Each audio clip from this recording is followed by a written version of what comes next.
வணக்கம். தமிழும் சரஸ்வதியும் சரியில்ல. அர்ஜுன் தமிழ் வீட்டுக்கு வந்திருக்காரு. வந்துட்டு எல்லாரும் சோகமாக இருப்பீங்க, உங்களுக்கு ஆறுதல் சொல்லலான்னு வந்தாக்கா, என்ன ரொம்ப ஜாலியாகவே இருக்குன்னு கேட்குறாரு. நீ எதுக்காகடா இங்கே வந்தேன்னு சொன்னோன்னே அவர் சொல்கிறாரு, நீங்கள் ரொம்ப கஷ்டமாக இருப்பீங்க, அதனால் ஆறுதல் சொல்லிட்டு போகலாம். உங்களோட செலவு கூட நான் தான் பணம் கொடுக்கணும். இதுக்கப்புறம் உங்ககிட்ட இருக்கிற கம்பெனி கூட லாஸ் பண்ண வச்சு அதையும் உங்களுக்கு இல்லாமல் உங்களை எல்லாருமே நான் நடு ரோட்டில் நிற்க வைப்பேன். தமிழ் சார், உங்களுக்கு குழந்த பிறந்தது நேரம் சரியில்லை மாறிக்குது, 2 குழந்தைங்கள வச்சு பிச்சை எடுங்களான்னு சொல்கிறாங்க. அதை கேட்டதும் சரஸ்வதி கோவம் வந்துட்டு அவங்க வந்துட்டு அர்ஜுன் அடிச்சிடுறாங்க. டேய், இன்னும் 2 நாளில் உங்ககிட்ட இருக்கிற சொத்து எல்லாத்தையுமே வாங்கி என்னோட அத்தை பேரில் எழுதுண்டான்ட்டு இவங்க சொல்கிறாங்க. என்கிட்ட இருக்கும்போது அது எப்படி உங்களால் முடியும்ட்டு அதை நான் செஞ்சு காட்டுறேன்ட்டு நீ என்கிட்ட சவால் விட்டுறீங்களா சிஸ்டர்ன்ட்டு இவர் சொல்லிட்டு, முடியாது, நான் மொத்தமாக உங்களை நடுரோட்டில் நிற்க வைக்கிறேன்ட்டு அவர் சொல்லிட்டு போகிறாரு. அர்ஜுனோட அம்மாவும் அவங்க அக்காவும் கோயிலுக்கு வந்துட்டு திரும்புகிறாங்க. அந்த இடத்துல அர்ஜுனோட அப்பாவுக்கு தெரிஞ்சவர் பழைய ஆள், அவர் ஃப்ரெண்டு பார்த்து பேச வைக்கிறாரு. 2 பக்கம் விசாரிச்சுக்கிறாங்க. அர்ஜுனோட அம்மா சொல்கிறாங்க, இப்போ அவர் இல்லை, மன கஷ்டத்தில் அவர் போயிட்டாரு, கோதையை நடேசனும் அவரை ஏமாற்றிட்டாங்கன்ட்டு அவர் ரொம்ப கஷ்டப்பட்டுட்டாருன்னிட்டு.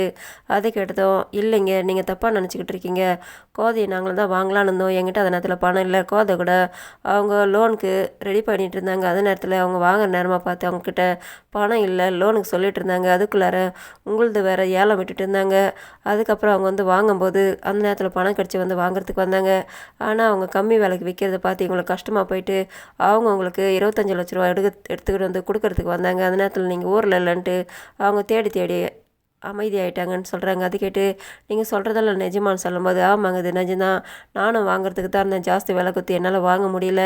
ஆனால் அந்த நேரத்தில் அவங்கக்கிட்ட பணம் இல்லை. அதுக்கப்புறம் அவங்களுக்கு பணம் கிடச்சி வந்துட்டு உங்களை தேடி வந்தாங்க, கொடுக்கறதுக்காக 25 லட்ச ரூபா எடுத்துகிட்டு வந்து தேடினாங்க. ஆனால் நீங்கள் இல்லைன்னுட்டு அந்த நேரமாக பார்த்து நாங்கள் ஊரை காலி பண்ணிட்டு போயிட்டுன்றாங்க. அதனால தானோ என்னவோ, ஆனால் அவங்க மேலே எதுவும் தப்பு கிடையாதுன்ட்டு வந்தவர் சொல்லிட்டு போகிறாரு. அதை கேட்டது இவங்க ஷாக் ஆகிட்டு ரொம்ப கண் கலங்கிடுறாங்க. இவங்கள நம்ம தப்பாக புரிஞ்சுக்கிட்டு இருக்கோம், நம்ம எப்படியெல்லாம் அவங்களுக்கு கஷ்டத்தை கொடுத்துட்டோம், அர்ஜுனுக்கு நான் சொல்லி சொல்லி வேற வளர்த்து இவங்களுக்கு ரொம்ப ஆரம்பத்தில் நம்ம கஷ்டம் கொடுத்துட்டோம், இதுக்கு மேலே கஷ்டத்தை கொடுக்காத அளவுக்கு பார்த்துக்கணுன்ட்டு இவங்க பேசிக்கிட்டு அழுதுகிட்டு வந்துட்டுருக்காங்க. அந்த இடத்துல கோதை நடேசன் கோயிலுக்கு வராங்க. வந்தவொடனே, எங்களை மன்னிச்சிருங்க சம்மந்தின்றாங்க. என்ன புது நாடகம் போடுறீங்களான்ட்டு கேட்குறாங்க. இல்லைங்க, எங்களுக்கு இப்போ தான் விஷயம் தெரிஞ்சுதுன்னு சொல்கிறாங்க. நாங்கள் சொன்னப்பல அவங்களுக்கு நீங்கள் நம்பலை, இப்போ மற்றவங்க வந்து சொல்லி என்ன பண்ணுறது, இப்போ கூட உங்கள் பையன் வந்துட்டு எங்களை மிரட்டிட்டு போகிற நடுரோட்டில் நிற்க வைப்பான்ட்டு, இதுக்கு மேலே உங்ககிட்ட போராடுறதுக்கு எங்களுக்கு முடியல, என்கிட்ட உயிர் மட்டும்தான் இருக்குதுன்ட்டு அவங்க சொல்லிட்டு போய்ட்றாங்க. இவங்க வருத்தப்பட்டுக்கிட்டு வீட்டில் வந்து உட்காந்துக்கிட்டு இருக்காங்க.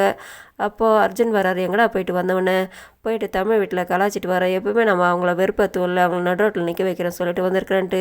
அதுக்கு அவங்க அம்மா சொல்கிறாங்க, வேணடா, இதுக்கு மேலே அந்த பிரச்சனைலாம் விட்டுடுன்ட்டு. என்னம்மா நீ வேறு ஒரு மாதிரி பேசுகிற, இத்தனை நாள் எனக்கு சாதகமாக பேசிகிட்டு இருந்தேன், இப்போ நான் அவங்களுக்கு சாதகமாக பேசுகிறேன்ட்டு. ஆமாண்டா, அப்பாவோட பழைய ஃப்ரெண்டை பார்த்தேன், அவர் நடந்ததெல்லாம் சொன்னார், அவங்க மேலே எதுவும் தப்பு இல்லைடா, இதுவரையிலும் நீங்கள் பிரச்சனை பண்ணது போதும், இதுக்கு மேலே எதுவும் தொந்தரவு கொடுக்காதுன்ட்டு.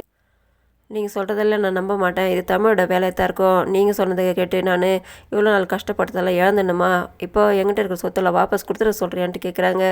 அதை கேட்டு, அப்படி இல்லைடா, இதுக்கு மேலே பிரச்சனை எதுவும் பண்ணுறது வேணும்னு சொல்கிறாங்க. முடியாது, இது மேலே சென்டிமெண்டலாக பேசிகிட்டு இருந்தால் உங்கள் பேச்செல்லாம் நான் கேட்க மாட்டேன்ட்டு அவர் சிரிச்சுக்கிட்டே உள்ளே போய்ட்றாரு. இவங்க ஷாக் ஆகுறாங்க. இதே நேரத்தை தமிழ் வீட்டில் உட்காந்து பேசிக்கிட்டு இருக்காங்க. அர்ஜுனோட அம்மாவும் அவங்க அக்காவும் வந்துட்டு மன்னிப்பு கேட்டாங்க. இப்போ தான் அவங்களுக்கு உண்மையெல்லாம் தெரிஞ்சுதுன்ட்டு சொன்னாங்கன்ட்டு. அதை கேட்டுட்டு, அவனுக்கு என்ன தான் சொன்னாலும் அவன்லாம் மனசு மாற மாட்டான், அவனுக்கு நம்மளை பழி வாங்குறது மட்டும் தான் என்ன இருக்கும், அவன்லாம் மாறுற ஆள் கிடையாதுன்ட்டு. ஆனால் நம்மளால் ராகினிக்கு எந்த விஷயத்தையும் எடுத்து சொன்னாலும் அவள் புரிஞ்சிக்க மாட்டா. இதுக்கு மேலே அவனோட பேருக்கு சொத்தெல்லாம் வந்துட்டு என்ன பண்ணுறது, இப்போ அவனோட சொத்து கைக்கு போயிட்ட உடனே அவன் சும்மாவும் இருக்க மாட்டான், வந்துட்டு சேலஞ்சு வர அவன் பண்ணிட்டு போகிறான், நடுரோட்டில் நிற்க வைப்பான்ட்டு. சரஸ்வதி சொல்கிறாங்க, பேங்க் அக்கௌண்ட்லேருந்து மேக்னாவோட மாமாவுக்கு பணம் போயிருக்குது இல்லை, அந்த விஷயத்தை கையில் எடுத்தாக்கா அதை வச்சு ராகினிக்கு புரிய வைக்கலாமே சொல்ல.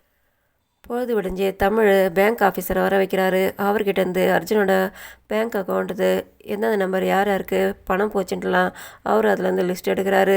எடுத்துகிட்டு இதை வச்சு நம்ம அர்ஜுனுக்கு ஃபோன் பண்ணி அவன் இதை பற்றி பேசுவான் இல்லையா, அதை ரெக்கார்ட் பண்ணிவிட்டு இதை வச்சு ராகினிக்கு புரிய வைக்கலான்ட்டு இவர் ஃபோன் பண்ணுறாரு அர்ஜுனுக்கு. இதோட முடியுது. நன்றி, வணக்கம்.